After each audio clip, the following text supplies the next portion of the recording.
The legend of Buffalo River of East Kalimantan.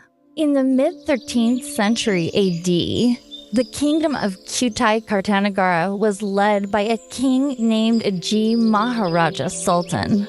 During his reign, Ajay Maharaja Sultan had high ambitions to conquer neighboring kingdoms such as Chutai Martapura, Sangin Suntai, Tanjung, and Bahau.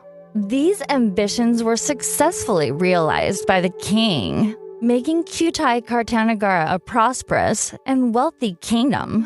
One day, the king proposed to beautify his palace with beautiful wooden carvings.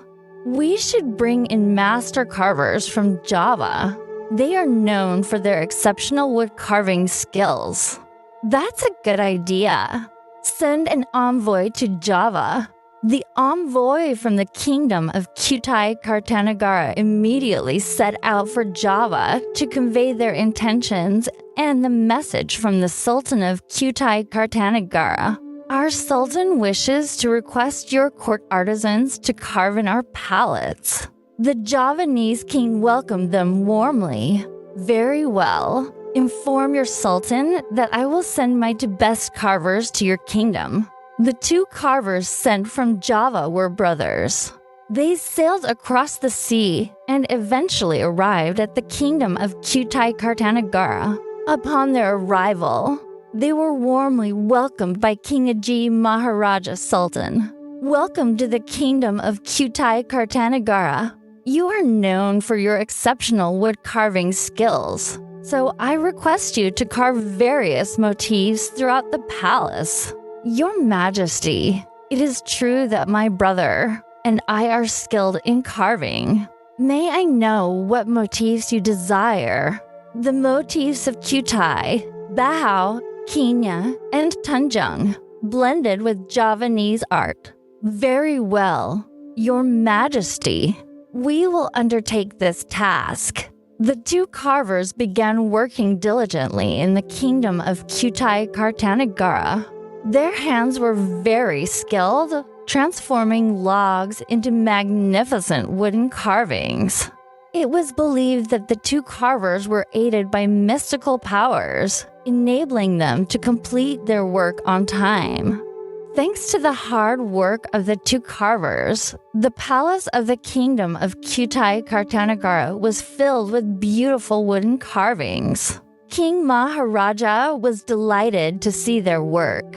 As a token of my gratitude, you and your families may live in the palace.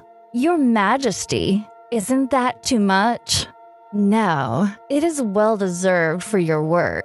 The two carvers stayed in the palace, adhering to the palace's customs and etiquette. King Ajay Maharaja paid more attention to them, but his behavior was considered excessive by the palace officials, causing them to feel jealous and envious. One night, the palace officials held a secret meeting. They planned to get rid of the two Javanese carvers to drive them out of the Kutai Kartanagara kingdom. It is unfair for the king to show such affection to these two strangers. We should devise a plan to make them leave and ensure the king no longer trusts them. What should we tell the king? We will falsely accuse the carvers of inappropriate behavior towards the palace maidens. Exactly. Then the king will expel them.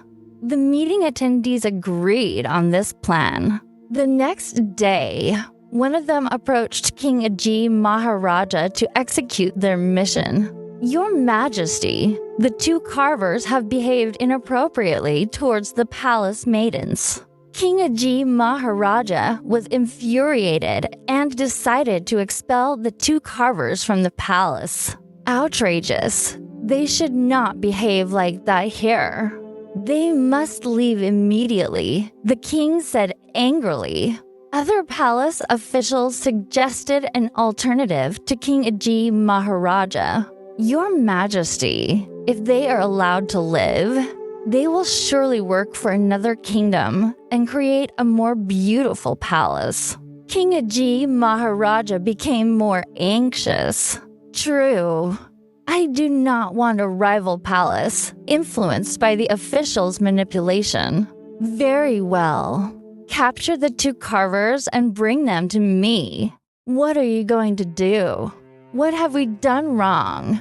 Before the punishment was carried out, one of the carvers used his mystical powers, and they both disappeared instantly.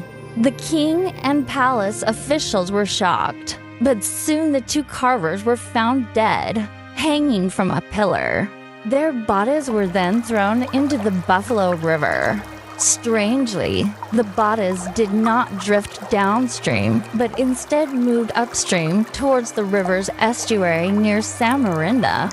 Because of this, the locals believe the Buffalo River to be a sacred place. A tomb was built in the middle of the river for the carvers, and many pilgrims from various regions came to visit. According to the palace's fortune teller, the carver's message was that under the rule of the 10th king of Kutai Kartanagara, the kingdom would be destroyed, and the capital would become a forest. This prophecy was believed to have come true around 1752 when Chutai Kartanagara was led by Sultan Ajay Mohammed Idris. The kingdom was destroyed by pirate raiders from Sulu, the Philippines. The capital, which became a forest, is now a small village called Chutai Lama.